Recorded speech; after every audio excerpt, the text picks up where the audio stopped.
नमस्कार।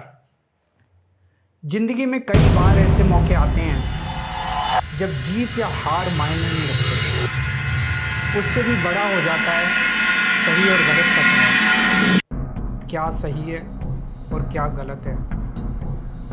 ऐसे समय में हमें ये तय करना होता है कि हम मुश्किल रास्ता चुनेंगे या आसान रास्ता। आज मैं भी एक ऐसे मोड़ पे खड़ा हूँ। आप सब जानते हैं कि मुझे एक झूठे केस में फंसाया गया, मुझे जेल भेज दिया गया, एक चुनी हुई सरकार को गलत तरीके से गिरा दिया गया, हमें कई महीने जेल में रखा, पर आखिरकार सच की जीत हुई। 27 फरवरी को अदालत ने मुझे पूरी तरह निर्दोष घोषित कर दिया। कोर्ट ने कहा केजरीवाल निर्दोष है, केजरीवाल ने कोई भ्रष्टाचार नहीं किया। कोर्ट ने सीबीआई की जांच पे ही सवाल खड़े कर दिए और जांच अधिकारी के खिलाफ एक्शन लेने के आदेश दे दिए। लेकिन सच का रास्ता आसान नहीं होता। सीबीआई ने तुरंत इस फैसले को हाई कोर्ट में चुनौती दी और ये केस जस्टिस स्वर्णकांता शर्मा जी के सामने लगा। तब मेरे मन में एक बहुत बड़ा सवाल उठा, क्या इनके सामने मुझे न्याय मिलेगा? मेरे मन में ये प्रश्न क्यों आया? इसके कई कारण हैं, पर 2 कारण मुख्य हैं। पहला कारण ये कि आरएसएस की जिस विचारधारा वाली सरकार ने झूठे आरोप लगा के मुझे जेल डाला, जज साहिबा ने स्वयं माना है कि उस विचारधारा से जुड़े संगठन अखिल भारतीय अधिवक्ता परिषद के मंचों पे वे कई बार जाती रही हैं। मैं और आम आदमी पार्टी उस विचारधारा के घोर विरोधी हैं। ऐसे में क्या उनके सामने मुझे न्याय मिल सकता है? दूसरा कारण कॉन्फ्लिक्ट ऑफ इंटरेस्ट। कोर्ट में मेरे विपक्ष में केंद्र सरकार की सीबीआई है और जस्टिस स्वर्णकांता जी के दोनों बच्चे केंद्र सरकार में काम करते हैं। उनके दोनों बच्चे केंद्र सरकार के वकीलों के पैनल में हैं। हमारे सामने कोर्ट में दूसरी ओर से वकील हैं सॉलिसिटर जनरल श्री तुषार मेहता जी। तुषार मेहता जी दोनों बच्चों को केस देते हैं। उन्हें कितने केस मिलेंगे, कौन से केस मिलेंगे, ये तुषार मेहता जी तय करते हैं। भारत सरकार के पैनल में लगभग 700 के करीब वकील हैं, लेकिन जस्टिस स्वर्णकांता जी के बेटे सबसे ज़्यादा केस पाने वाले वकीलों में से एक हैं। उनके बेटे को 2023 से 2025 के बीच लगभग 5,904 केस डॉकेट मिले। इससे उनके बेटे को करोड़ों रुपए की फीस मिली।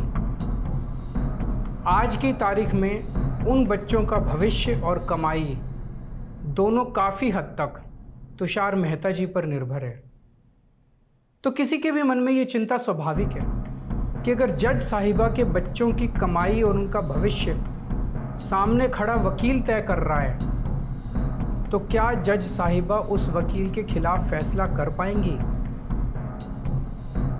मैं ये स्पष्ट करना चाहता हूँ कि मुझे जुडिशरी पे पूरा भरोसा है। मैं जुडिशरी का बहुत सम्मान करता हूँ। जब मेरे खिलाफ गलत साजिश हुई तो हमारे देश की जुडिशरी ने ही मुझे न्याय दिया था। जब मुझे झूठे केस में गिरफ्तार किया गया तो इसी जुडिशरी ने मुझे बेल दी थी। इसी जुडिशरी ने मुझे उसी झूठे केस में दोष मुक्त करार किया है।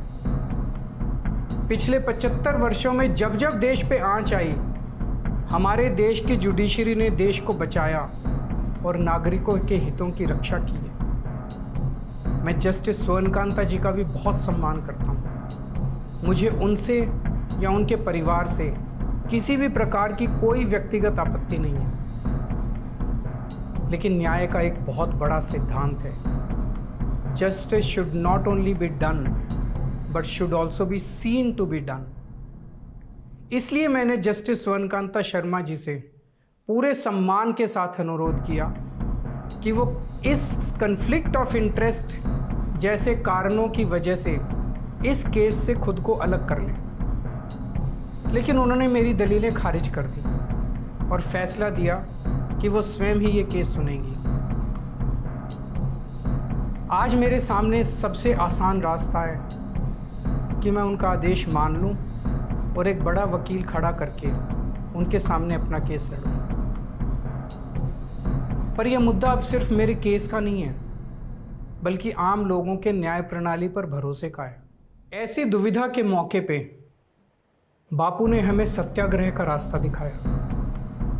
बापू ने कहा था कि जब भी किसी अन्याय का सामना करो तो उसका पहला कदम विरोध नहीं बल्कि बातचीत होना चाहिए। अपनी बात अन्याय करने वाले के सामने पूरी विनम्रता के साथ रखनी चाहिए और उसे सुधारने का पूरा मौका देना चाहिए। सारी कोशिशों के बाद भी अगर न्याय ना मिले तो अंतरात्मा की आवाज़ सुनो। यदि अंतरात्मा की आवाज़ कहती है कि न्याय नहीं हुआ तो शांति और विनम्रता के साथ सत्याग्रह करना चाहिए। फिर उसके जो भी परिणाम हो वो सहर्ष स्वीकार करने चाहिए। पर इस पूरे प्रकरण में अन्याय करने वाले व्यक्ति के प्रति किसी भी प्रकार की नफरत या गुस्सा नहीं होना चाहिए। मैंने भी बातचीत से शुरुआत की, पूरी निष्ठा और विनम्रता के साथ जस्टिस स्वर्णकांता जी के सामने अपनी बात रखी, उन्हें इस केस से अलग होने के लिए याचना की। मैंने आग्रह किया कि मेरा केस हाई कोर्ट के किसी भी अन्य जज द्वारा सुन लिया जाए, लेकिन उन्होंने मेरी प्रार्थना अस्वीकार कर दी। उन्होंने फैसला दिया कि वे अपने आप को इस मामले से अलग नहीं करेंगी और ये केस वो स्वयं ही सुनेंगी। उनके दिए गए इस फैसले से मैं पूरी विनम्रता पूर्वक असहमत हूँ। इस पूरे घटनाक्रम के बाद मेरी आशंका और गहरी हो गई है कि क्या उनके सामने मुझे न्याय मिलेगा। बापू के दिखाए रास्ते पर चलते हुए सत्याग्रह की भावना से अब मैंने फैसला किया है कि मैं इस केस में जस्टिस स्वर्णकांता जी के कोर्ट में ना तो स्वयं पेश होऊंगा और ना ही मेरी तरफ से कोई वकील पैरवी करेगा। जस्टिस स्वर्णकांता जी जो भी फैसला सुनाएंगे उस पर समय आने पर मेरे जो भी कानूनी अधिकार हैं, जैसे सुप्रीम कोर्ट में चुनौती देना आदि, वो सभी कदम लेने के लिए मैं स्वतंत्र हूँ। ये बात आज मैंने एक पत्र लिखकर जस्टिस स्वर्णकांता जी को भी सूचित कर दिया है। मेरा जस्टिस स्वर्णकांता जी से किसी प्रकार का व्यक्तिगत विरोध नहीं है। यदि भविष्य में भी कभी उनके सामने मेरा कोई अन्य केस लगता है जिसमें मेरे विरोध में बीजेपी, केंद्र सरकार या तुषार मेहता जी नहीं हैं, तो मैं उनके समक्ष जरूर पेश होऊंगा। आप पूछ सकते हैं कि यदि मैं जस्टिस स्वर्णकांता जी के रिक्यूजल ऑर्डर से असहमत हूँ तो उसके खिलाफ सुप्रीम कोर्ट क्यों नहीं जा रहा। उसकी तैयारी कर रहा हूँ। ये पूरा मामला बहुत नाजुक और संवेदनशील है।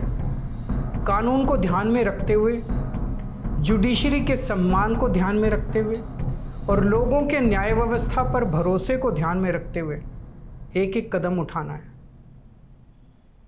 मैं ये कदम अहंकार या किसी विद्रोह या विरोध की भावना से नहीं उठा रहा। इस कदम के ज़रिए मेरा मकसद देश की कानून प्रणाली को चुनौती देना भी नहीं है और ना ही मेरा मकसद न्याय व्यवस्था का अपमान करना है। इसी केस में मैंने हर स्टेज पे, हर अदालत में अपना पूरा सहयोग दिया है। मैं न्यायपालिका का बहुत सम्मान करता हूँ। इसी न्यायपालिका की वजह से आज मैं आज़ाद घूम रहा हूँ। मेरा सिर्फ और सिर्फ इससे एक ही मकसद है, देश की न्याय व्यवस्था पर लोगों के भरोसे को और मजबूत करना, लोगों में अटूट विश्वास भरना कि ज़रूरत पड़ने पर हमारे देश की न्याय व्यवस्था से उन्हें न्याय ज़रूर मिलेगा। जय हिंद।